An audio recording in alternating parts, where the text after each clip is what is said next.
like I understand why people change their voices now when they get on TV. You know, I used to assume he just trying to sound a certain way to keep his job, but then I realized, oh, you know what though? He probably changed his voice up because shit don't carry well Well, yeah, unless you put a few octaves in that thing. you have to. Yeah, yeah. You gotta have some range and some dynamics in your shit. But yeah, truth. Yeah. Hey, yo, but- well, check it out, man. We're waiting for our other mans to get in here. But in the meantime, in between time, welcome, welcome, welcome to another episode of Jewels of Life podcast. Of course, I am your host, Mr. Primo Mars, aka D Zachary, aka D Zach General, Rebel Soldier, right? P, Rebel Soldier. Right. Right. AKA the witty, unpredictable asshole, man. The poet like Langston Hughes. I can't lose, man. You was to lose, P. I won't do it, baby. I won't do it. I believe that. And joining me today, man. Joining me today on this episode, another one of these special episodes in the series, man. One of my good friends. We go back 20 plus years. Young army niggas running around out of control. True. You know what I'm saying? Trying to learn life. Learning life, but bumping our head at the same time in the process. I was hard headed enough, or fortunate enough, depending on the way you look at it, to exit the army after my initial enlistment. This man continued on and newly retired. What about 2 weeks ago, P? Brother, I'm sitting on what's today? A full month now. For a full month Full now. month. And how many years did you give him, baby? 24 of them. Wow. 24. Wow. Yeah. Okay. So, put some respect on this man's name when you see him. When you see him, you salute him as a super veteran. You heard me? Because he is that. This is my man. What rank did you retire as, P? I got to Sergeant first class, brother. E7. First class. Okay, Yeah. so we're gonna put all the respect on your name today. Joining me is my man, my guy, my nigga, staff. Excuse me, Sergeant First Class, Mark Peacock. And thank you for the introduction, brother. Thank you very much for the introduction. I don't have as many monikers and AKAs as you. I'm currently known as. I've Go lived ahead. a lot of lives, man. I've lived a lot of lives, man. Yeah. But right now, I'm currently known as Mark, Dad, or Baby, the husband. Them the three I wear on a regular basis. Ain't nothing wrong with that. Nothing wrong. Yeah. But those are excellent monikers to have right there in this stuff, you know. But I'm real grateful to be here, brother. I'm real grateful to be here, man. That's what's up, man. I'm glad to have you on, man. Shit. Basically, we really just reconnected after how many years? It's been about maybe 10 or so years since we even had contact last, right? Yeah, man. Life would do that, It's been like that, man. But definitely good to see you, man. Always. But I was about to say, that's what's good about you, and that's what's good I think about me is that when I got a friend, I don't got to talk to you every day. That's right. You're a brother. You're a brother. That's right. That's right. You don't have to stoke that flame. That's there always. Absolutely. And we can take it back from the beginning, man. I was thinking about it, bro. Like, I know we was hanging tough in AIT, but I think that we came across each other in basic training or something like that, man. I think that we might have made acquaintance, or we might have been in the same battery or something like that. So by the time we got to AIT, I think we was vaguely familiar with each other. Yeah. Because you're right. Because it wasn't like I didn't know who you were. I just didn't know you. Right. So then when we got to AIT, we was tearing the city down, man. Yeah, Huntsville, Alabama. No, Huntsville, Alabama, man. Yeah. Oh man, remember those A&M games? We used to go to those A&M games. Of course, man. The young fly army niggas coming to the gym, man. They hated us, man. Yeah. I tell my kids about this shit, about how I talk to my kids a lot about like money and investments and their future and whatnot. And I was like, when I was young, I was the Polo Don. All my money went to Ralph Lauren. Like I had to be fresh. Yeah. Oh man, I'm telling you, right? We was spending that, wasn't we? Yeah, we was. Straight up. We stayed fly. We definitely stayed fly. My little piece and chain and everything. Oh yeah. We was killing that little Huntsville mall. We was burning that down a little bit, right? Yeah. Them days. But you live, you learn. It's you. Oh man. So from there, people, we in Huntsville for what, about maybe 6 months, something like that. Yeah, about 6 months. Yeah, about 6 months. From there, we both get stationed at the same camp, Camp Sis initially in Korea. Yeah. Camp Sis. We ended up staying at Camp Sis for a couple months, I believe, and then we packed up and moved everything to Camp Stanley. Camp Stanley, yep. Yeah. Then we served the rest of our time out there, and we continued to terrorize the game a little bit, man. Yeah, man. There are quite a few stories I share with some of my other troops and my family about some of the shenanigans. Man, we got into. Good times, man. Definitely good times. Definitely good time. I'm hoping that Wes can hurry up and get up in here, man, so he can testify as well, man. Yeah. We had a lot of fun, man. More so than anything, we had a lot of fun, bro.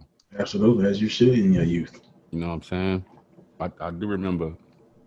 I remember we all used to like gather in my room, everybody, and we just talked about everything. Like everything was on the table. Yeah. Religion, politics, hip hop. Everything, nigga, your town, your state, everything was on the table. It was crazy, man. Brother, you were the one that introduced me to that East Coast hip hop. Like I'm from Memphis, so it was all 8 Ball, MJG at the South. Yeah. It was South, and then you was like, yo, check out this Wu-Tang. I'm like, fuck is Wu-Tang? And the Mobb Deep. And the Mobb Deep. Yeah. What the fuck is this? And I was like, but you broke me in though. You broke me in on the Tila.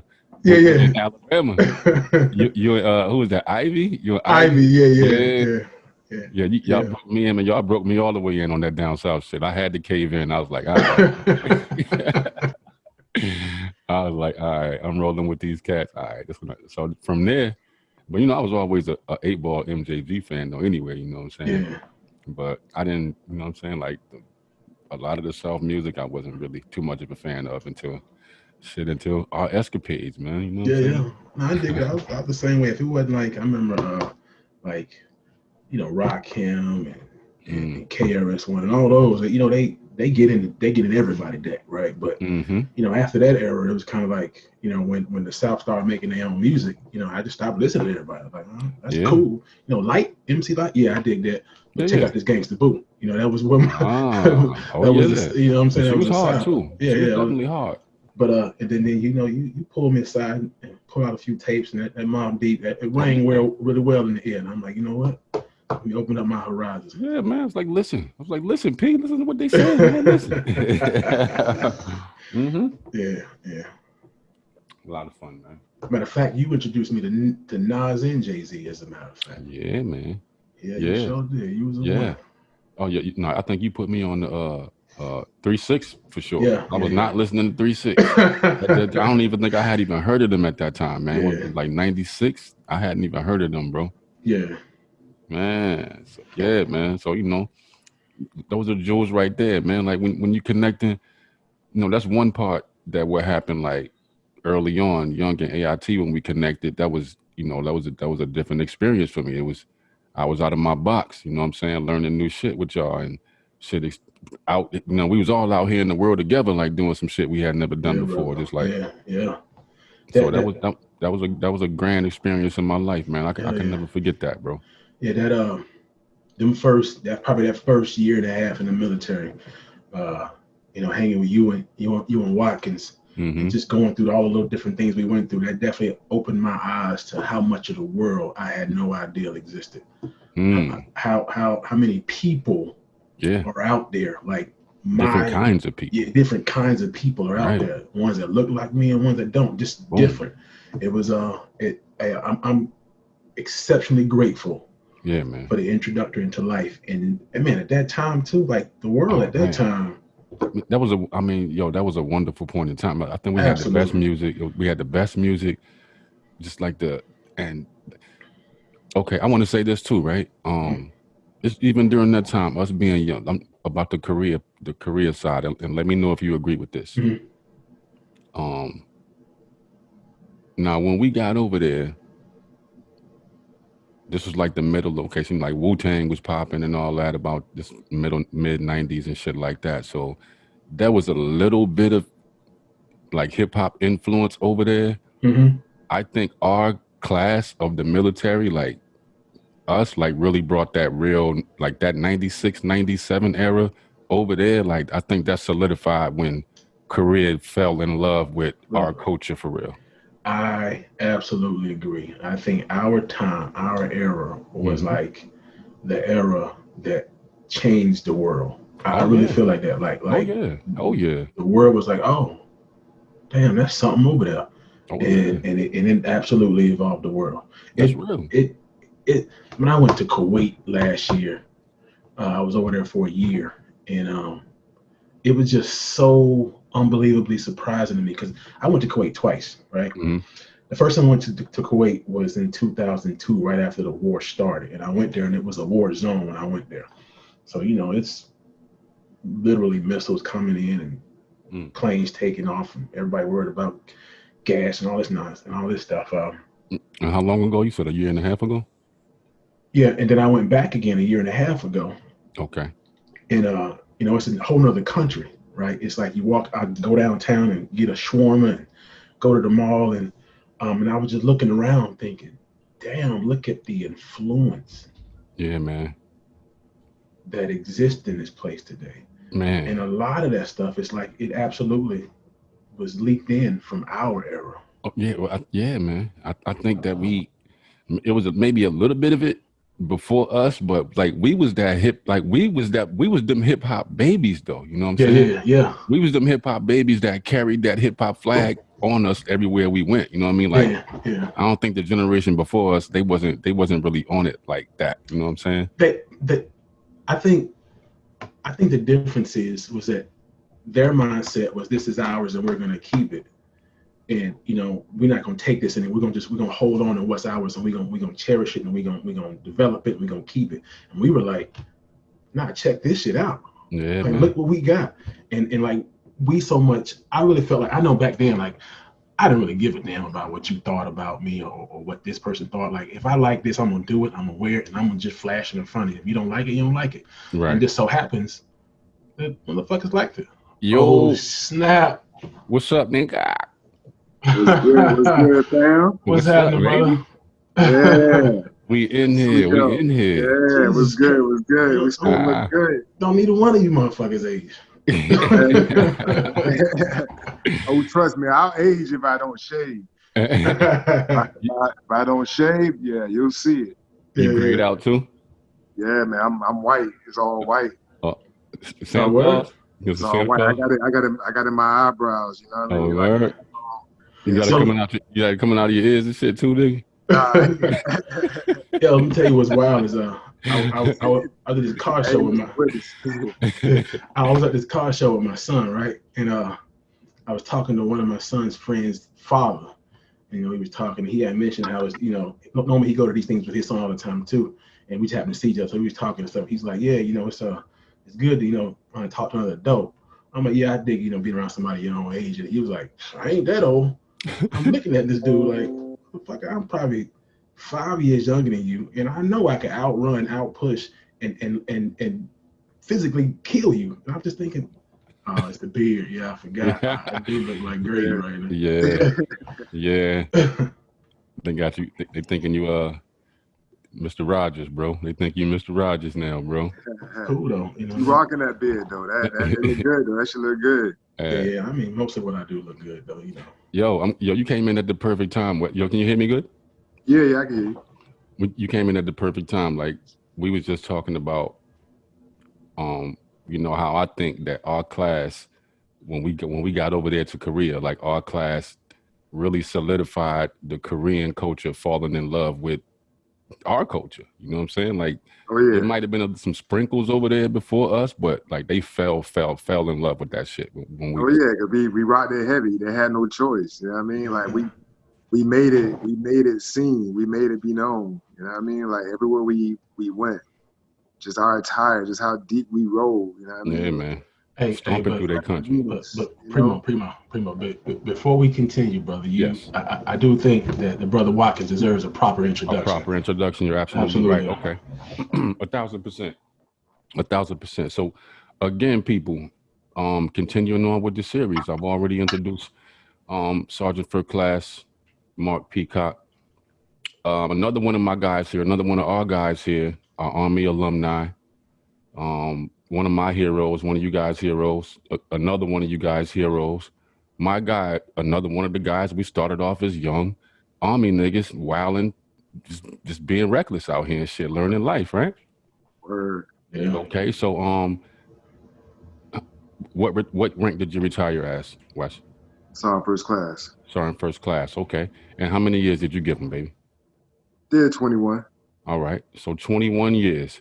Welcome to the podcast, Sergeant First Class Wesley Watkins. All right, so give it up for him, y'all. Thank you. Appreciate that. Happy to be here with my family, you know? Yeah, man. Yeah, man. We do. Just, you know what I'm saying? Now it's just, we just broadcasting it to the world so everybody can take these jewels, know what I mean? Yes, sir. That's what we do. Yes, sir. Hey, man. Hey, and talking to Jews, like I'm gonna tell you, there's a lot from you two that I picked up coming from where I came from. Because you know, from when I was in Memphis, man, it was gangster Nikes and them Nike Cortezes, right? You know, might put on some Jabot jeans, Cortez, dope man, or some Guess jeans, right? The dope boy Nikes. You know, Jerry curls and gold teeth. You know what I mean? All those things Southern. That was what I lived and breathed and thought. And then I really wasn't exposed to, and it's ironic because I'm actually my father's from Virginia. I lived a little bit in Richmond, so I've been to the East Coast, but I wasn't East Coast. I was Southern all the way, right? So you know, hanging with y'all, I began to peep y'all style. I'm like, damn, Timbs and I remember you used to wear like fucking 3X jeans and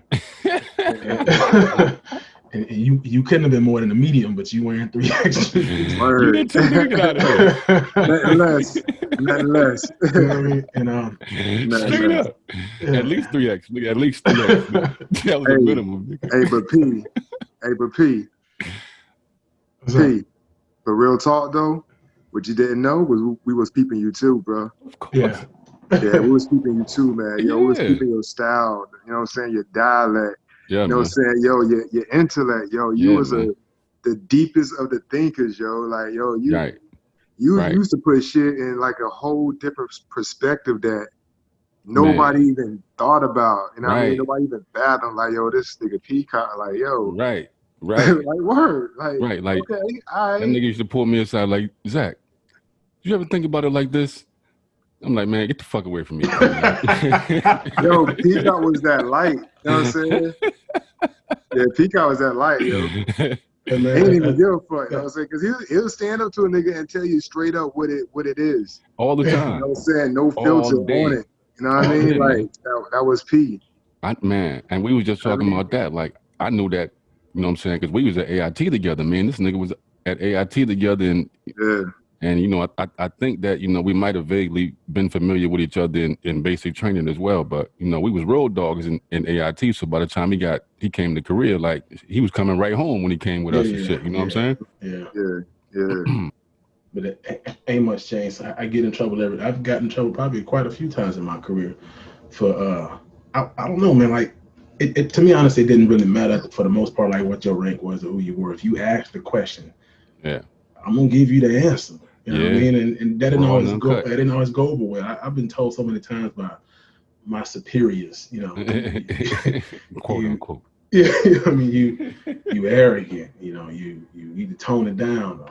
Or I get a look like I'm gonna tell you the wildest thing. I remember I was it was after I left Korea. I was in Fort Drum. I was a private, right? I was private PFC at the time, and we had went down to this other base and do this training exercise. And I'm in the TOC, the headquarters element, and I'm in there just doing my job, whatever they wanted me to. I forgot what I was working on. I was working on something, and everybody was talking about basketball and stuff. And then our brigade commander, this colonel, he starts talking about basketball. He was like 6'7", 6'5", big dude, talking about basketball and shit. And he looked at me and he was like, "Peacock, you get it too." I'm like, "Sir, I'll put my nuts on your forehead." Right? I was private, right? And everybody stopped and looked at me like, And I'm like, what? He opened the goddamn door. Right. I've always said that shit, nigga. You said that shit, nigga. And you still, you know what I mean? That's wild. That's wild. Yo, you played on the ball team? Did you play on the ball team in Korea? Yeah, I did. The Camp Stanley joint? Yeah, I did. Yeah? Okay. Yeah, Oh man. All right. So yo, Wes, man, I was explaining how me and P had met each other. I don't think too many people know our introduction to each other. Yeah, I don't know this one. Let me hear this one. Oh, for real? You don't know P? Nah. No? Nah. Oh shit. I just know when I got there, y'all was there, and that was it. Oh man. It's always a prequel, you know what I mean? Always a prequel. All right, so we was there. I think he was there. Okay, you got there a little bit before me. And I got there, you know, I was like, nigga, I was pissed when I got there. Like you know how I was, Pete. Like, I was mad. And by the time I got to Korea, I was like, hold up, man. Like, nigga, I can't even run away from this shit if I want to, man. Yeah, that shit was written all over your face, nigga. You did not want to be there. So I was mad, yo. So I used to stay in my room. I wouldn't go to work. They would used to come try to talk to me. I just sat in my room and listened to Erykah Badu all day long. That's all I did. So it come one day that we were supposed to go to the range or something. And, you know, I was being a little resistant about it. So eventually, you know, they ended up taking me into the first sergeant office. And I was just like, yo, man, you know, it's probably not a good idea for you to send me to a range, man. Like, I don't know what I might shoot. I remember that shit. And that was real talk. That was real talk. Like, it got no realer than that. My nigga, and they sent me to the psych ward immediately. You know what I'm saying? Like, they sent me to Casey to the psych ward. I was dead for like 72 hours. They sent me back to Camp Sears. You ain't know none of this, P. None of this. Yo, they sent me back to Camp Sears, and they had me on suicide watch at Camp Sears as well, right? So when I got there, guess who's fucking CQ while I'm on suicide watch? Oh, my man. This nigga, right? So we sitting there, we chilling, you know, for a while. I don't think we said nothing to each other. And I think eventually the nigga looked over at me and said, because, you know, when they sent me to the psych ward, suicide. They thought I wanted, when I said I don't know what I might shoot, you know what I mean? That's what they ran with that, like you ain't suicide type of thing. So nigga looked over at me, he said, man, you ain't trying to kill yourself, did you, nigga? I was like, nah. I'm trying to get the fuck out of here, bro. Nigga, I knew. And then we just started vibing from there, man. Then it was the music. The music, like having the CD books and shit. You know, like the 90s, niggas had a gang of CDs and CD books. And we start, you know what I'm saying, matching up the CD books, going through the CD books, like, oh shit, you got this. Oh, all right. You must be all right, nigga, then. You must be all right, then. We had the illest collection of CDs, nigga. Like, we had the joints that nobody had, yo. Like, yo, nobody even heard of, you know, Wu Syndicate. Like, who even know who Wu Syndicate is? Oh, man, all that, man. All the Wu babies. Kill Army, you know what I mean? Like, a lot of Dark, man. I remember y'all put me on a lot of Dark, man. Yeah, man, all that. Mm-hmm. All that. You know what I'm saying? Like nobody even knew who these people are or were, you know what I mean? Like, we did. Like, that was like the true definition of real, recognizing real. Yeah, man. That was that shit, man. That was that shit, man. That was the dopest like intro to us ever right there. You know what I mean? Like, it just lined up, like the whole crew. You know what I'm saying? Like how you entered the crew, P, like everything lined up like it was supposed to be. Yeah, then Hogan was with us. Hogan had been at AIT with us too. When yeah, true that, yeah. Whole crew, even Peepin' Thomas, you know what I mean? Like, all of that. All them niggas, you know what I mean? We gotta find that nigga, man. You gotta find that nigga, man. I hope he haven't hurt himself, man, over some girl, man. I hope he hasn't. Yeah, that dude. I hope he hasn't kept up the same habits, nigga. I hope that nigga has not kept up the same habits. Man. Yeah. But you know, you said something. You hard for his girls, man. Shit. Yeah, ain't nothing wrong with that. Oh, man. Can't lose self in the process, but ain't nothing wrong with that. Right, he lost self for real. Man. But you know, you said some Watkins that I think, I don't know if it exists the same way today, But I think back then in our time, like music was definitely a way to tell if you was gonna be able to click with somebody. Oh yeah. Like Definitely. Yeah. Because Pete, you turned me on to shit I never even heard of. You know what I mean? Yeah. Thomas, he turned me to shit I never even heard of. You know what I mean? I ain't even fuck with, you know what I'm saying, Master P and all that shit. Right.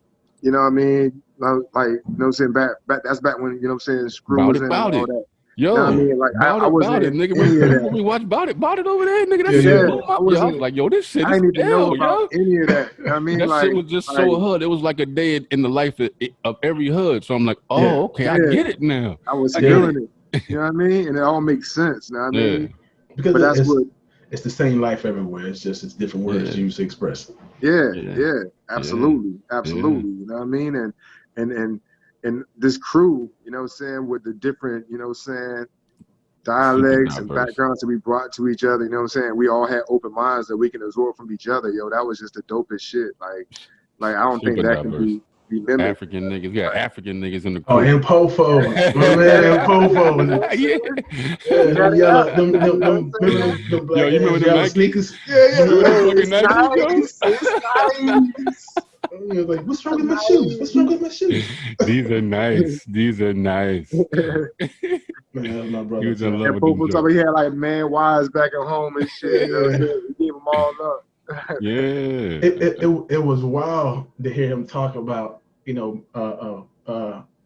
him being African, to hear him talk to me about, you know, black people in America. Just the conversations, like, bro, that's real, man. You know, he was a cool dude, man. I like him. He was super cool, like we had it all, man. Like we had so much fun. It was super diverse, super diverse group of individuals, man, mobbing through fucking South Asia and shit. We traveled the country though too. We traveled the country, did some fine dining, fine shopping. I remember me and Hogan went down the Busan together one time. You know what the fuck we was doing? Just tried to take a bus down there and drove down there. Had no hotel or nothing. Oh man. Yo, me and DJ used to just hop on a train, yo, just go to goddamn. Hell yeah. Anywhere. Apkujong. We just hop on a train, like, yo. Hell yeah. And just be out. Just be out. You know what I'm saying? Like, no agenda. Let's just go. Man. Oh, man. Man. Good times, man. Remember the mixtapes with the mixtapes? Oh, man. Joints you used to, you made some joints with Thomas, actually. Yeah. P was in there. Yeah. P was in the room when me and Thomas was doing that joint. Yeah, y'all gave me the mic for like 5 minutes. It was like, nah, give me that. Like, nah, give me that. I had that tape for a minute, man. But you know, I did. I had that joint to maybe about 2001. Yeah. And my mother's basement swallowed it, man. It's in there, it's down there somewhere. So it's still around there. It can stay down there. It can stay down there. Man, those was Jews though. Those was ciphers right there. We used to just have like mad ciphers. Just man. Remember we used to be at we used to go to the clubs down Stanleyville, and they used to have the open mic shits out there. And they used to that was our club. That was us. That was our club. Oh wow, bro. I used to love them chicken sandwiches from the fucking bowling alley down there, man. Yeah, those shits was fire. I remember you motherfuckers used to smoke Black and Miles like they was goddamn candy cigarettes. Man. So we had to buy a case of them joints every time we seen them. Yeah, I know. We had to. Stocking that shit. You know what I'm saying? I didn't even know who Middleton's was until. Man, we personally made that nigga rich, man. We like this one right now, nigga. Shit. But nah, you remember we around the first time, like early on when we first got there, like we went on like how long was that field? Like that shit was like 3 months or some shit when the whole 45 days or so. It was long as fuck. Man. You know what I'm saying? Cold as shit. Yeah, man, and shit. We was running out of joints, man. Yeah. Oh, another thing, P, that you don't know before you got there. What's up? What you gonna say? Me and this fucking guy, man. What we do? So What we smart, do? man. We want to get high, right? I knew that shit was gonna come out. Go ahead. Yeah, go ahead, man. I knew that shit was gonna come out. Yo, You know me and this nigga, man. Well, we 19 years old, something like that, man. We in Korea. we Jambu, Korea. You know what I'm saying? We coming off the block. Shit.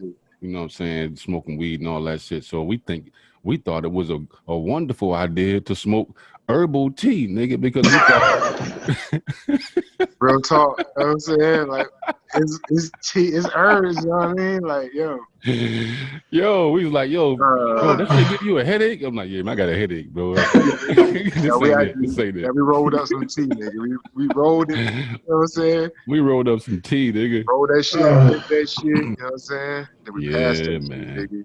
Shit, nigga. Until we found the happy smoke, nigga. Until we could find the happy smoke. Niggas was hurting, you know what I'm saying? I ain't never thought about smoking tea in my entire life. Man, me either, bro. Never. That never occurred to me. We only did it that one time. That was it. In my life. That was it. That shit was like a super migraine. Like, nah, bro. Like this probably that's not even supposed to consume tea, man, at all. You know what I'm saying? It's not even supposed to be that way. I think that was one of the times where I probably should have been around and helped talk some sense into y'all. Yo, you would. That's when you would have been. You know what I'm saying? Yeah, for sure. You'd have been useful at that occasion. You would have taught us out of smoking some tea. Come on, man, like herbal tea, man. Yeah, you would have taught us out of that for real. We would have made it feel stupid. That's what we was thinking. We was like, yo, the shit say herbal. We talked ourselves into it. You know what I'm saying? Like, it was like two doubles talking themselves into some shit, man. Like, it's a no-brainer. You know, they're gonna do it. You know what I'm saying? It's two doubles. Oh shit, man. Of course they're gonna do that shit. Yeah, you definitely need you definitely need different minds around all the time. Oh man. Yeah. You know what I'm saying? Not our brightest times, you know what I mean? No, not at all, man. Those memories right there, you know what I'm saying? We're gonna have that memory forever, yo. That shit was some wild shit, yo. Man, how can you not have it, man? I think we still partially brain damaged from that shit, nigga. How could you not? Something, yo, like but that shit might actually killed us for some shit. Like bullshit. Probably never get an aneurysm, you know what I'm saying? After that shit. That probably did, right? That probably was the early fucking corona. Like we good. Early coronavirus cure shit. From that tea, nigga, like. If we never smoked it, who knows what we did right now, dude? Shit. Oh man. Tea saved our lives, man. Shit. Oh man. Motherfucking tea, man. Motherfucking Lipton, man. Shout out to Lipton, man. It was Lipton? Yeah, I don't know. It might have been. It might have been. I think it might, because I think that's all we could have got. You know what I'm saying? I mean, if we thought herbal, well, if we looked at herbal, then we probably that was it. That's what sold us right there. Just said herbal, and it could have been herbal or anything. You know what I'm saying? Nigga got to be Lipton, then. Nigga got to be Lipton. You know what I'm saying? Herbal, like that was it. That word right there, it had to be herbal. Nigga. Herbal tea. All right, let's go. You know what I'm saying? We had to get that. We had to get that herb in us, man. Oh man. Yeah, I definitely would have talked y'all out of that one because I wasn't smoking no motherfucking herbal tea. That was wild, man. That was super wild, bro. Yeah, we did that. Yeah, we did that shit. So Watkins, you in Miami now? I'm in Pembroke Pines. So I'm in between Fort Lauderdale and Miami. How long you been out there? Shit, we've been out here since we moved back. Like I moved back in like 2016. Right. So yeah, I've been here like 4 years. But before that, I was recruiting out here for like 4 years before that. Shit. Then I moved to California. Then I retired in California. And we came back here. How you like that recruiting shit? I mean, it was all right. Yeah. I wasn't about the numbers, you know what I mean? But I wouldn't imagine you been like, fuck them numbers. I wasn't really about the numbers. I was about, you know what I'm saying, like actually changing lives and shit, you know what I mean? And I actually saw that. Yeah. You know what I'm saying? Like families that actually, or these kids that, you know, were homeless, you know what I mean? Or, you know what I'm saying, they had nothing else to fall back on and this was it, you know what I'm saying? Or they had an unexpected pregnancy, they had no other option, you know what I mean? Like shit like that. I was proud of, you know, like, yo, I actually changed this person's life. Yeah. I still keep in contact with some of them to this day, actually. I dig that. You know, I did drill sergeant for 3 years. Oh yeah. So yeah, I had a few stories where I seen my my works materializing people, and That's some of them what's still up. reach out to me, and they're like, man, like it's wild after you do something like that. Mm. Then you go your way in the military, and then they run up on you like, "Son, you gotta remember me," and it's like, Right. nah, You don't Yeah. remember them. like I seen Yeah, 4,000, it's crazy. and I tell them the truth, like, man, I seen like 4,000 of you motherfuckers. I don't remember you. Yeah, Right. exactly. I don't remember you, nigga. What? It's like, But the cool part is I'm always me. So that's how I was when they was there. So they don't never get yeah, disappointed. They're like, exactly. yeah, that's you. Exactly. That's I what's was up. always the same way. I was Yeah. always this West. Hey. You know what I'm saying? I didn't sugarcoat it for anybody. You know what I'm saying? Yo. And I get that even like coming back here after I retired, I'm still seeing my, oh, I remember you from my high school. Like, oh, Mhm. all right, okay, Mhm. motherfucker, all right, good to see you. All Mhm. grown up and shit. You know what I'm saying? Yeah. No, I was there. Like, you know what I'm saying? Me and Wes came to Florida together. So, you know, I was there. I got to witness him in the recruiting Yeah, process and all that. You know, yeah, like he was that dude. You know what I'm saying? Yeah. yeah. That All was that. dope. You know what I'm saying? But We broke in Florida together. You know what I'm saying? yeah, That was yeah, dope. yeah. I was stationed in Tampa for 3 years too, Oh Yeah. yeah. from what 9 to 12, Okay. 2009 to 2012. Yeah. Oh yeah. How Yeah, you like it out there? and I love that shit. Yeah. Yeah. I love that shit. It was like I had one of them jobs that would stress the hell out of you, but then you get off and you walk to your car and like the fucking wind breeze is blowing, fucking you hear the waves in the ocean and shit. Yeah, man. It's like a different vibe out here, man. Yeah, you You get in talking your about car. Tampa? Yeah, Tampa? man. Yeah, Man. I get in my car because I worked on base. So like Yeah. when I get off and I got in my car and I was driving home, I would drive home on Bayshore Boulevard, right? It's just Okay. so it's just the coast, and you see and you're looking at the Right. bay, and you seeing fucking dolphins waving at you and manatees playing volleyball and shit. They waving at you. They Yeah, waving you at do you. that. The You know what I Ah, mean? damn, yeah, that's how magical. You know what I'm saying? So and it was honestly it was a great place because I would get off work, go home. Yeah. I lived on base. Right next to my house was the beach.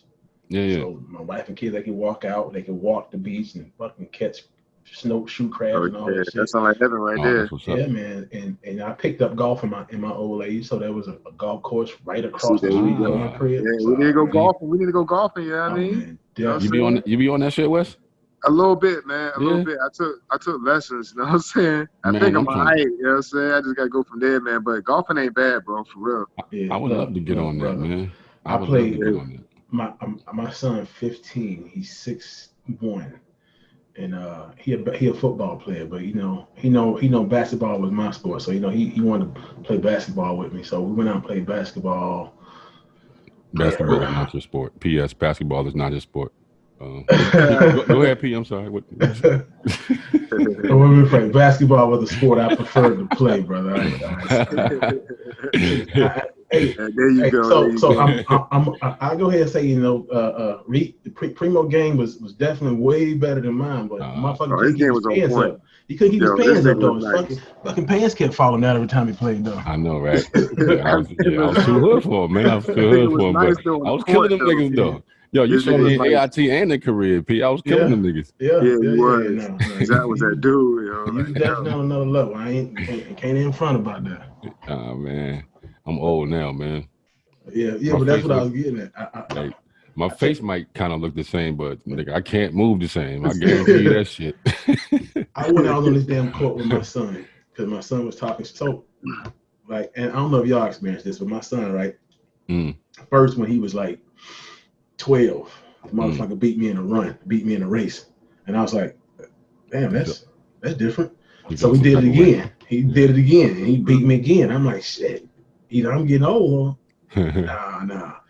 It turned out that same year he ended up making track and winning states. I'm like, all right, so he got a gift. So Oh yeah, I don't feel as he was bad. coming into his own. Yeah. So That's God's work right there. Yeah, he was coming into his own. He couldn't wait That's to God's beat you, work. nigga. He's still young, you know what I'm saying? Yeah. He's still pretty, still hit hard, you know. But growing up, we would still play basketball, and I make him cry every now and then. So looking at it, he came to me one time. He's like 14, 15. We go out there, we go to the little gymnasium and play, and all that damn 14-year-old energy. I was like, God damn, like I just didn't have the energy to keep up. Like, and I'm trying to jump and take shots, and he all in my face, and after we finished, man, my whole body hurt. Mm.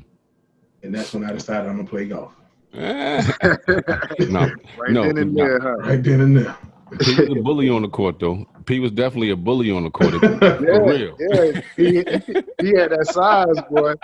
And that, He and was that a look, bully on the court. He just looked mean, You don't get the rebound and motherfucker spin around and push that shit out for the fast break.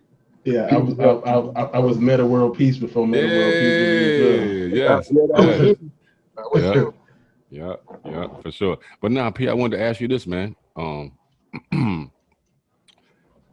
The disparities that you see in the in the drill sergeant, being a drill sergeant, the disparities you see between when you was a young soldier and when you became the drill sergeant. Like, did you have to go, like, was there, like, how did that go? Did they tell you guys to, like, go easier? I know over the time the Army has gotten softer. Yes, but you know what I'm saying? How did that come? Like, how did they explain that to you? You can't say this, you can't say that. Like, how did they do that? It wasn't like nobody told me, you know, give them candy and treat them like kittens. It was none of that. It was honestly that the thought process was that you don't have to kick them in the face to get them to do what you want them to do. Right. So the direction was be more cerebral with your leadership. Okay. Right. You know, barking and yelling isn't the only method to get somebody. Matter of fact, in today's military, if you were my soldier in AIT, you probably would have liked me.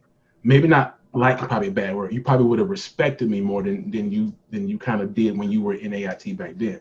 Because one of the things I learned, and I think the Army was trying to get across, was that you can be hard, but you can't forget you're being hard to a human being. Right. Yeah. And most times kids as well. Hey, yes. I was the same way as a recruiter, bro.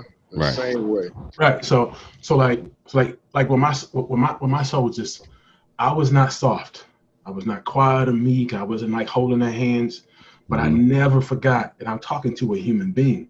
So I would tell them, I say, look, I would tell them all straight, look, one day I'm gonna come in here and I'm gonna be pissed at you for doing something that you weren't supposed to do, or you didn't get somewhere on time, and I'm gonna start yelling, and I may even throw in a couple of vulgarities. But if you say, Sergeant Peacock, but I need to explain something to you, I'm gonna respect you and I'm gonna shut the fuck up and let you talk. Okay. Right? And then what comes out of your mouth doesn't make sense. Okay. I'm gonna commit to going back and chew on your ass, and we're gonna move on. Okay. But if it makes sense, I'm gonna apologize for whatever I did wrong or for what I misunderstood, and then we're gonna move forward there. Okay. So because you're a human being, right? And I would say a majority of my troops, they respected that because I respected them. And the Army's trying to get to the point where leaders understand that if you respect your subordinates as the humans they are, right, you have leeway to make corrections based upon, they'll know, okay, Sergeant Peacock's a yeller and a screamer. However, I know that if I'm not wrong and I tell him, he'll trust me. I always tell my soldiers, I trust but verify. Like, I'll trust you. I take your word as God-born truth. I'm gonna verify it though, because that's my job. And that's what the Army's trying to get to, is that you don't have to yell and scream so much. You can, but that should not be your go. That shouldn't be your go-to tactic. Still. Like, okay, so all the you maggot. No. So like, yeah. I'm gonna tell you firsthand. That's done away with, right? Yeah. I'm gonna tell you firsthand, because that's how I was when my first visit to Iraq, when the war actually broke out, like when we were staged in Kuwait. You know, said before we got the word from the president to roll out. You know, hold up. What year was that? Because I was there at the same damn time. 03, baby. I was on Al Jabra. Oh, word? You was there? Yeah, I was on Al Jabra, same time. I was with the 88 Brigade. Yeah, we eventually got the Dogwood. Yeah, my unit went forward with the IMF, the First Marine Expeditionary Force. They went forward with them into Iraq.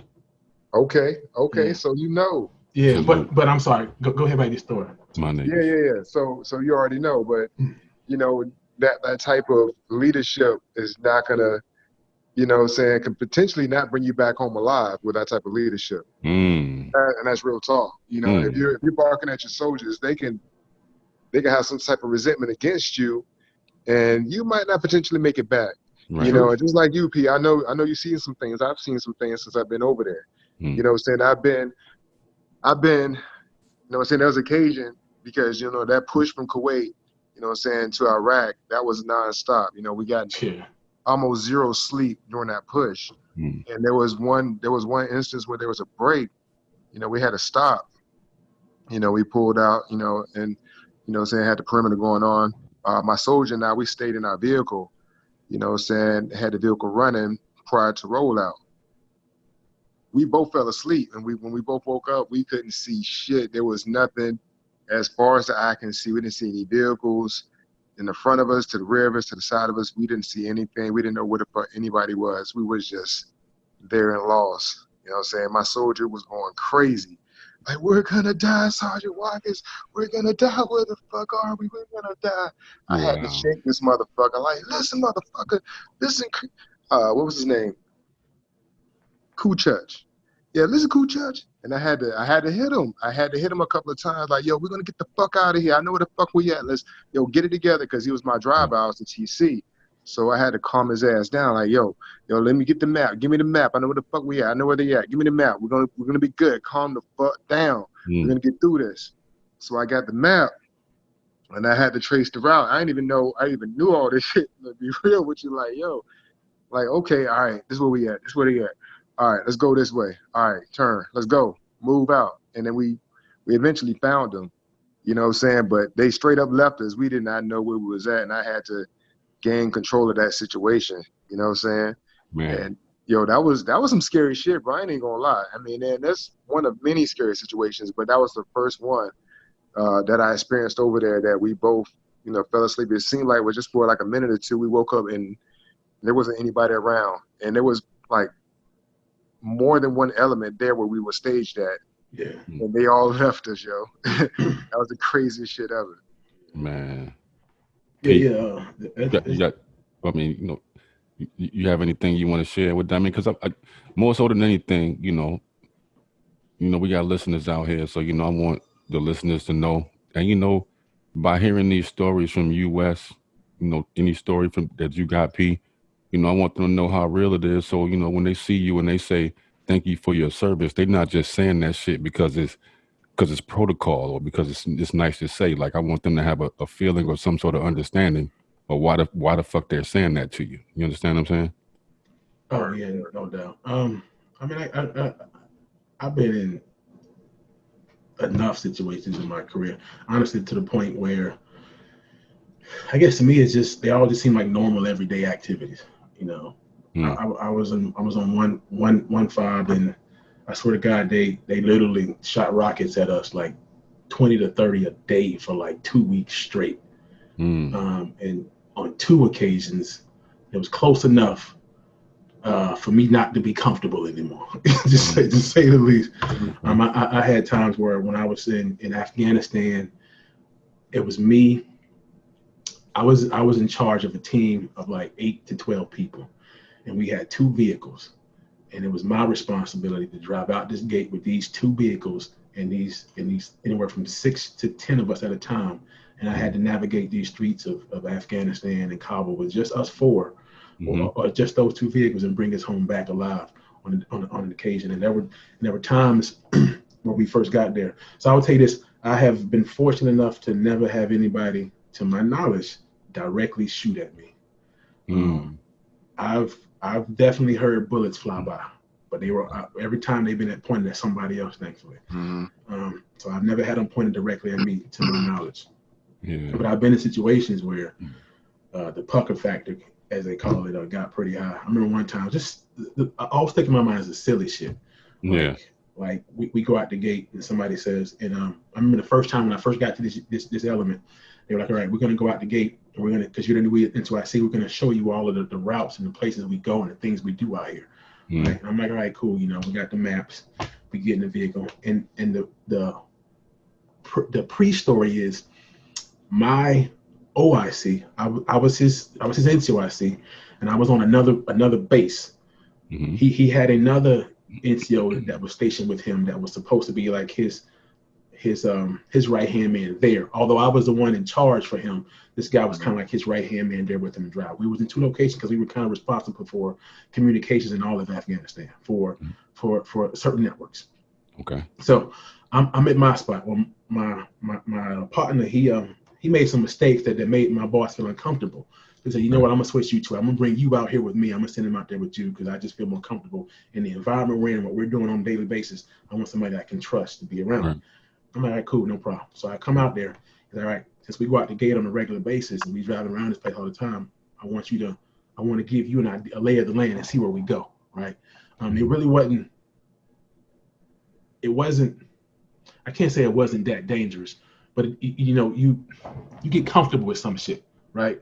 You get comfortable with a level of danger, and it just becomes a norm. So after enough time, after enough deployments in the military, there's like regular everyday danger, which to you doesn't seem like a big deal, and then there's like okay, there's like okay, this is danger, but this over here, this is just everyday shit. So going out the gate for the most part was really everyday shit. Like people have gotten snatched up and killed, and convoys have had vehicles drive by them and blow up, but it wasn't enough. It didn't occur enough to make you feel like it wasn't everyday danger. So just so happened like maybe 2 weeks prior, somebody had got caught out there and they had got killed. So we going out there and we doing these driving. They show me where to go, and while we're out there, they get lost.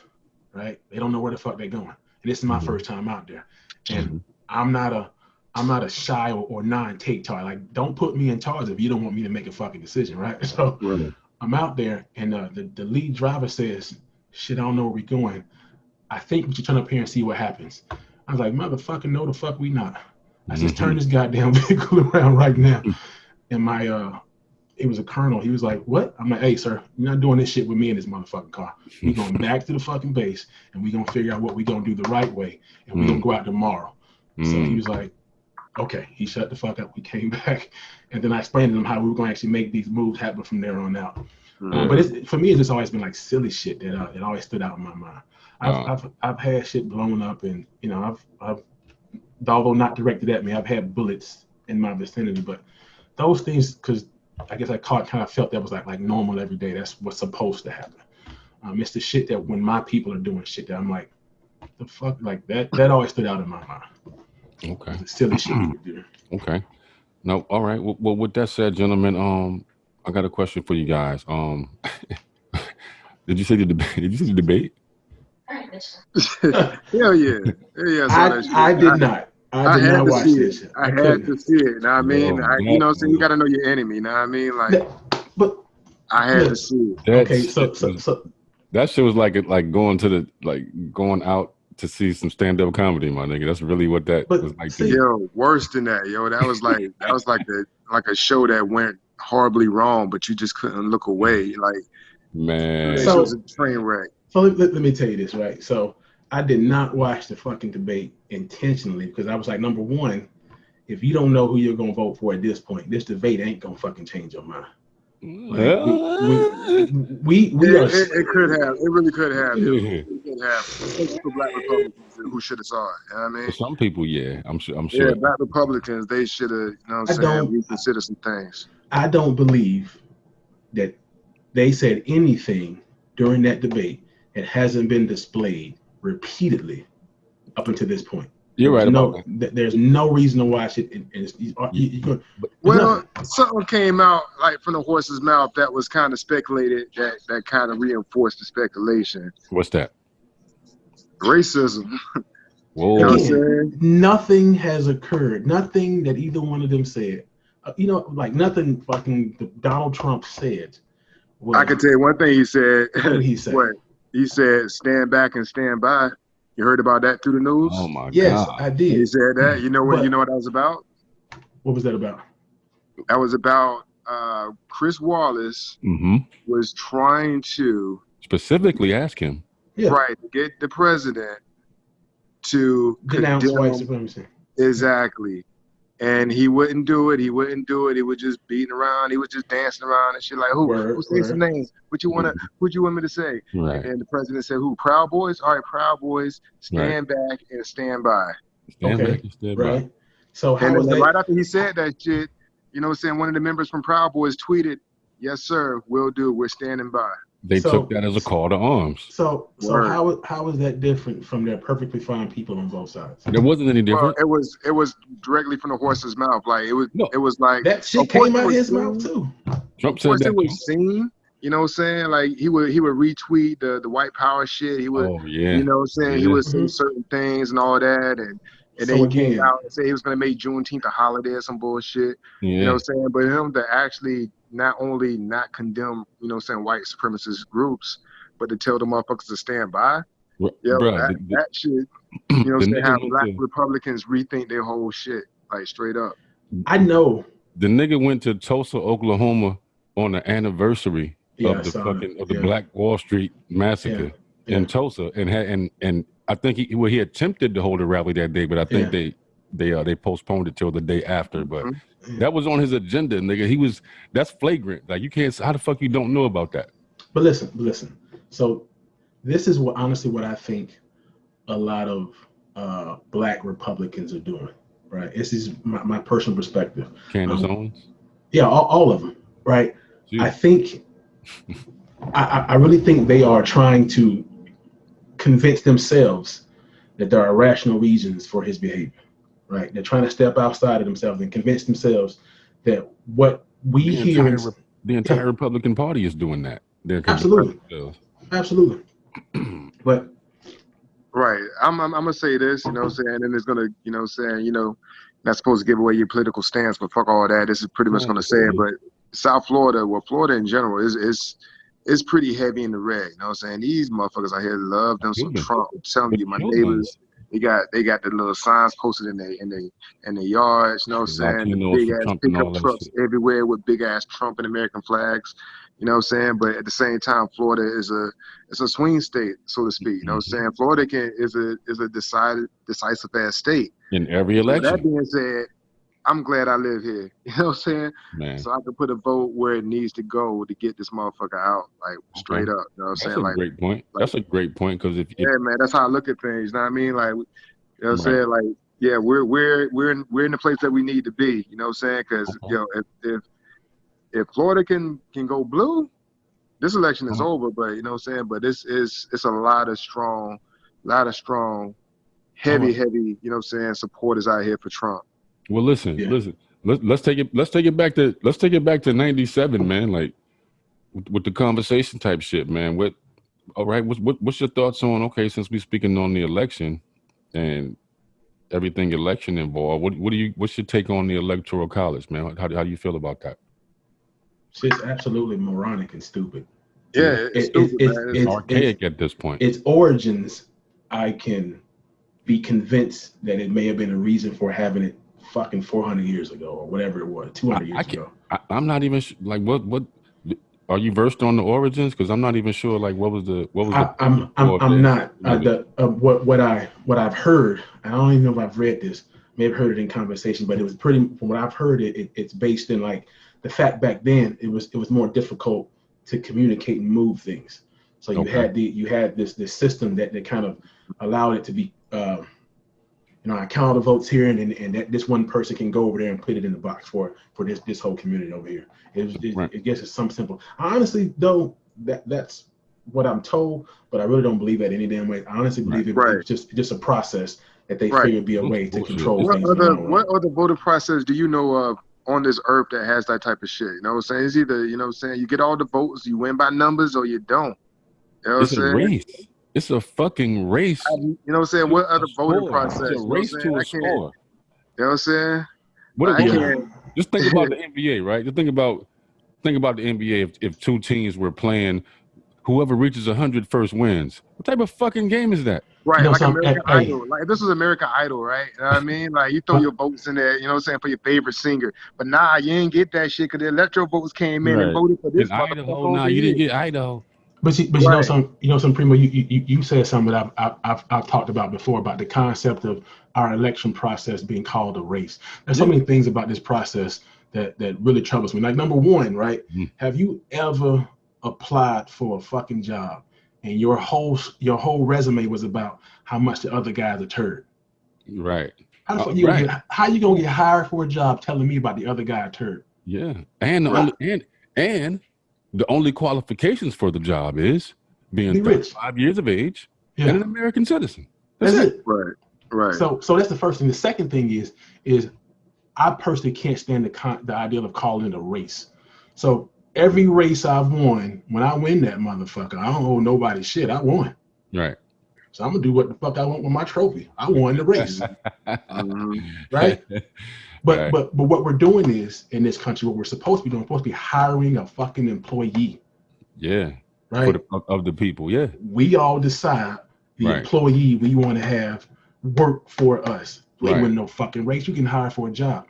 And that mentality that we keep accepting is why we have these assholes in position acting the way they do, because they think they won something. Yeah. Bitch, you got hired for a job. Right. And the craziest shit, the most insane shit of the whole shit is once you get to 270 electoral college wise, the popular vote just goes out the fucking window. Exactly. That's the magic number. That's the magic number, 270. That is crazy. I have a theory. That is a wrap. I really have a theory, and I don't know. And honestly, it's not even a theory. It's pretty much proven fact. It's just not accepted. I would say it's not accepted. Why? Or it's refuted by those who won't benefit. But America has a system of perpetual classism, racism, and wealthism, right? It's perpetually put together to keep everybody in their current position so that the people at the top can stay there. It's perpetual. So now you don't have to try to keep lower class neighborhoods lower class, right? Because there's a perpetual system in place for that. Like for instance, like schools are based on tax dollars for property, right? So if I keep your property values low, your schools don't get money, your kids don't get proper education. The system is perpetual. By way of the system, right? It's all right. Word. So the U.S. has a tremendous amount of perpetual systems that unless you make actual effort to fix, you're not going nowhere. That's right. Not going nowhere. And our election is one of them examples of a perpetual system that we allow to be in place that keeps shit the way it is. Like I personally do not believe in the context of race. I don't. Right? Okay. I don't. Honestly, God, I see it. I recognize it. I know it. It's a concept that exists, and we all are kind of living this dynamic because that's what we were brought up in. But honestly, God, man, Watkins, you because you. I can put your spirit in any fucking shade, and you're gonna be you. Right. You're gonna be you. Right. Your mannerisms, your behaviors. It's not. Honestly, God, it's not reality, in my opinion. Race is not reality. Race is a concept created, right? So I feel you. Absolutely, 100%. So these systems. It's a divisive tool. It's been a divisive tool. Absolutely. We make it a big deal. We make it what it fucking is. You know what I'm saying? The people. You know what I'm saying? Right. And that's another example of a process we have in place to further perpetualize keeping poor people poor, minorities, and and I just think that if we would slow down and think about those things, then we can start doing things to actually change them to where deliberately affect those things. Okay. Well, now that's going to take a whole lot of work, but well, let me know if you agree with this. In addition to your point right there, like in order to change those things,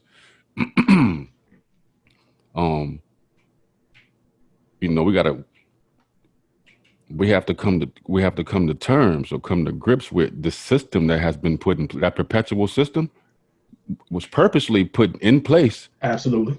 For the reason of let's call it what it is, white supremacy. Right.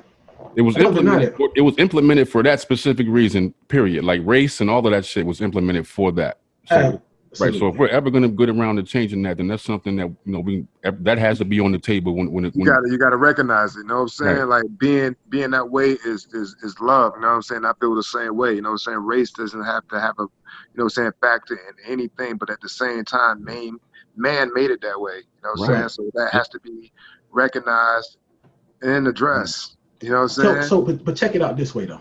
This is one of the things, and I mean, I think, you know, I got a multicultural family. My wife is white, my kids are biracial. My wife is from Canada, right? She's from Canada. So the dynamic of how we get together and get along in the U.S., that shit blows her fucking mind. I'm sure. I know. Right? I know. Yeah. So it's a crazy land over here. You know, it blows. So not only the racial dynamics, but even just the culturism of being an American.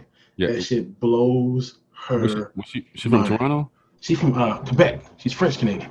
Okay. When I would go up there to see her family and we visit and talk and shit, and you know, they would. It was almost like they would be afraid to approach certain topics, like not even race. Like it would be like just being an American, because their view of American is like, man, if you like this an American, like they don't have that concept. Like they don't have the I mean, because you know, I think America is the only country that really has the concept. We're corrupted by ourselves. You know what I'm saying? Like this black and white thing. Like everywhere else you go in the world, like and you ask people, like where you ask people like where you from? They're gonna tell you their nationality or their ethnicity. They're not gonna tell you, well, I'm black or I'm white. Right. Yeah. That's you know what I'm saying? Like I'm Nigerian or I'm fucking. You don't hear about any race cases anywhere else in the world. Right. Not to the level that we have. They exist, but not like, at least to my knowledge, not like we experience here. Yeah, exactly. We have here is different. But to your question was, what was your question again, Brown? No, I'm not. It wasn't so much a question. I was just adding on to what you were saying. Like you were saying, you know, these things exist, these perpetual systems exist. So, you know, but to fix them, how do we fix them? I think that's what my question. I was asking you if you agree with my notion on that, like that we have to address those things. You do, but one of the things I learned in the military is you have to be careful about getting caught up in addressing symptoms versus addressing the actual problem. Right? And so for me, honestly, I believe there's truths in everybody's perspective because it comes from what they see and know, right? So I've always been a fan of kind of stepping outside of myself and looking at shit like it don't affect me and then try to pick things apart. So one of the things I think we can do to address this problem is, first and foremost, I really believe we have to stop dwelling on race.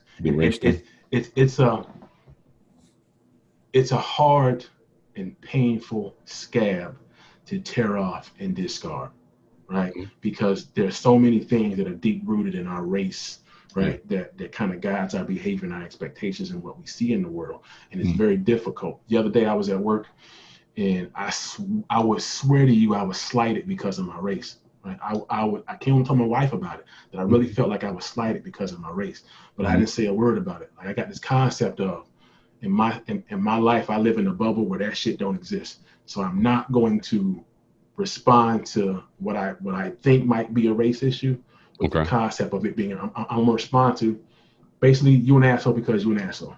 You're not an asshole because I'm black. You're not an asshole because you white. You're an asshole because you an asshole. So I'm gonna address all your assholiness only on that level. We're not going. For me, I'm not going to give you an alibi for why you a fuckhead. You a bitch because you a bitch, right? No, I'm not gonna cloud it anyway. Because I feel like if I cloud up the other shit, then you get to bring in arguments that have nothing to do with you being a fuckboy. You understand what I'm saying? It gives you all this, like if I make it a race issue, then why your people this and why your people that? It got nothing to do with the fuck.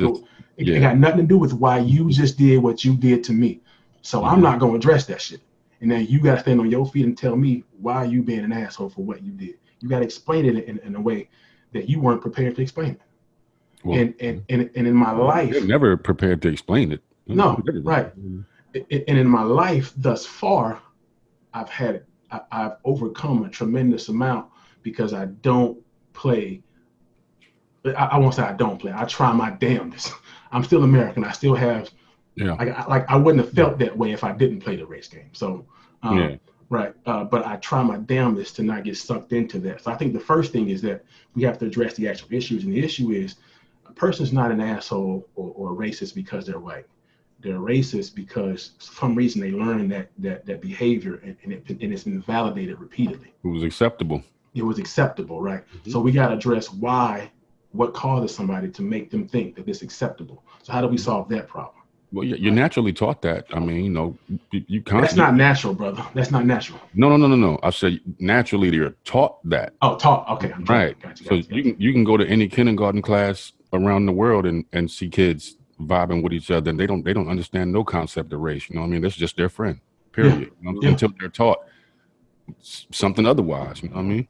Man, And so I think the first thing is to try to find a way to address the core of the issues and not these what I believe are sometimes surface symptoms, surface level symptoms, not the core of the issue. There's a human issue and not a racial issue that has to be addressed before we can actually get to this racial issue. Okay, but you understand what I'm saying? I think the ones that have the racial issue are not seeing the human side of the issue. Like, so how do you get the race is clouding their view of the human?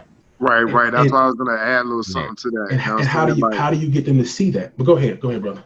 So I agree with you in a sense. You know what I mean? Like, yes, race should not be a factor in any situation, but it's kind of too late for that because it is.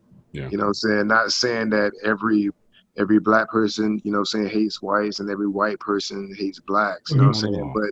But the racism is alive now more than has ever been in my existence. I've never seen it this alive and thriving. My man, it's always been there.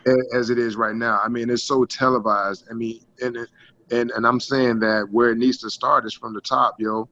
Like, you know what I'm saying? Just like you're saying military, all commands come from the tower. Right. All commands come from the tower, you know what I'm saying? And if our commander in chief, yo, is fucking egging this fucking, you know what I'm saying, racism activities on, you know what I'm saying? He's speaking on it, he's tweeting about it, sending mixed messages, and they're receiving it. You know what I'm saying? This is coming from the commander in chief. This is coming from the head of the goddamn country. And, you know what I'm saying? No wonder they're fucking thriving. You know what I'm saying? They wasn't feeling this motherfucking eggy when Obama was in office. Right. You know what I'm saying? And let's be clear, right? And let's be clear. You know, we call him an idiot, but he's not stupid. He's not smart, yo. I agree Donald with that. Trump is an entertainer. He knows what the fuck he's doing. He's been on television for years. He knows how to get ratings. He knows what to do. I remember this nigga on WWF in the ring with goddamn Snoop Dogg, nigga. You know what I'm saying? This nigga, he's been on TV forever. You know what I'm saying? Selling on Home Alone. You know what I'm saying? This nigga has been on TV. He was everywhere. Selling the masses a product, and they even all of that. What the fuck he's doing? But listen, check this out though, right? I listened to Willie D podcast a while ago. He had this cat named K Reno. K Reno, one of the Texas rapper OGs back even before Willie D, right? Okay. And Willie D asked I think it was K Reno. Yeah, he asked K Reno about what he thought about this election, this process, this presidency. And he said something I thought was deep and profound and probably right. He's like, I ain't worried about it. He's like, you ain't worried about it? He's like, no. I'm like, we get what we deserve. And this may be what's required to wake us up as a nation to do better in the long run, right?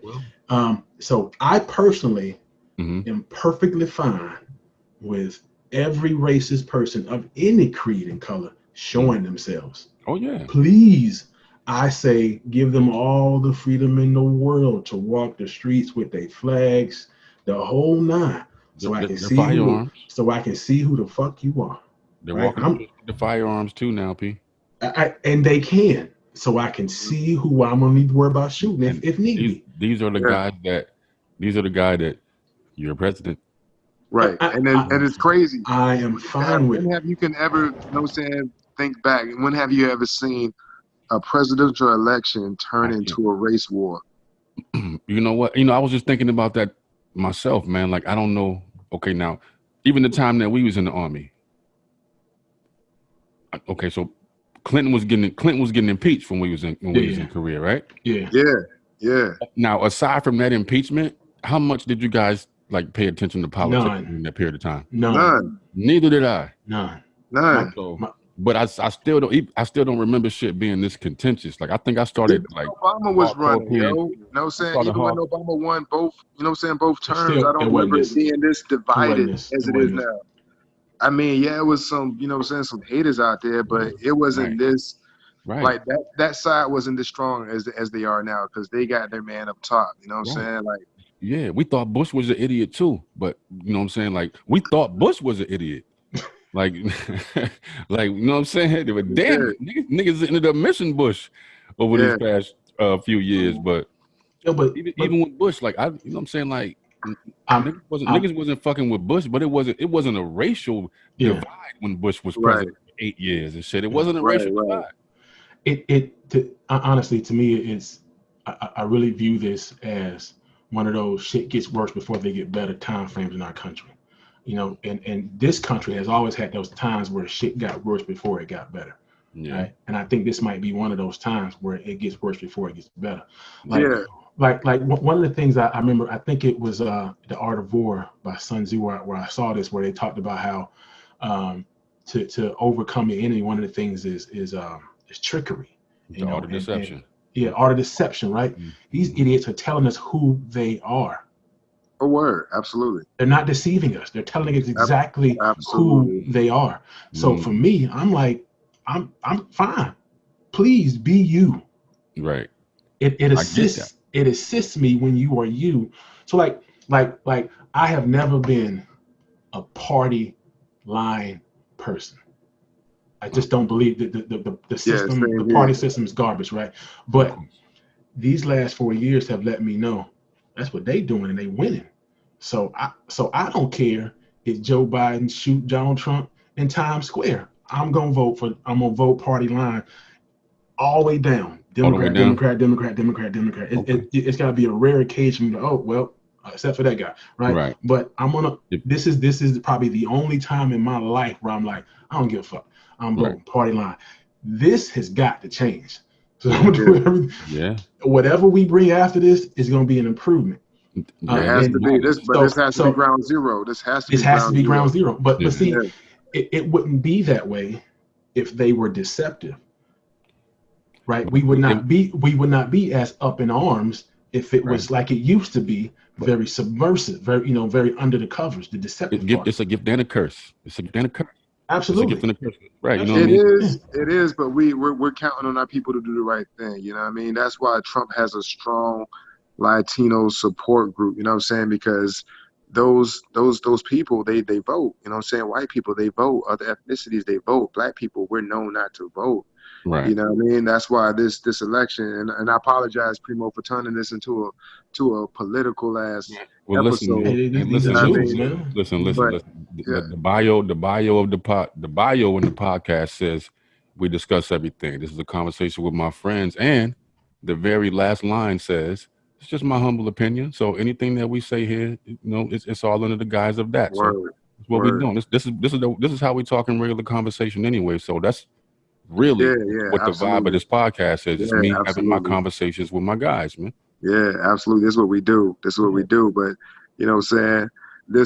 That's what makes this an important election season, because this will show and prove, if we're actually speaking on change, we're actually seeing that we're trying to get, we're trying to get the people to say their name, Black Lives Matter. We're trying to raise a point, If we're actually gonna show and prove what we're actually saying, and we're actually posting on Instagram, we're out here marching, prove that shit at the polls, B. You know what I mean? Like, prove that shit. Like, go to the polls and fucking vote. If you really want change and you see fucking Breonna Taylor's, did not get justice, and they're laughing at me. I seen the footage of the cops. They was clapping on the dude that wait. Hold up, Wes. We're gonna get to that. You know what I'm saying? But I'm just saying we need to get out there. We need to vote. We need to show and prove. You know what I'm saying? If we want change, go show that you want change. Fellas can vote now. You know what I'm saying? I know they have to pay a charge. Bloomberg is paying the shit. You know what I'm saying? Like, what's the excuse? What's the excuse? We won the right for felons to vote. You know what I'm saying? And they have to pay, and they still gonna go out there and vote. There's people out there donating money so they can go vote. You know what I'm saying? We as one of those perpetual system shit. We have that. We have that right. Go register, go vote. You know what I'm saying? Get that word step out. up to the plate. Exactly. That's all I gotta say, man. Step up to the plate. All right, so allow me to play devil's advocate just a little bit, if I may.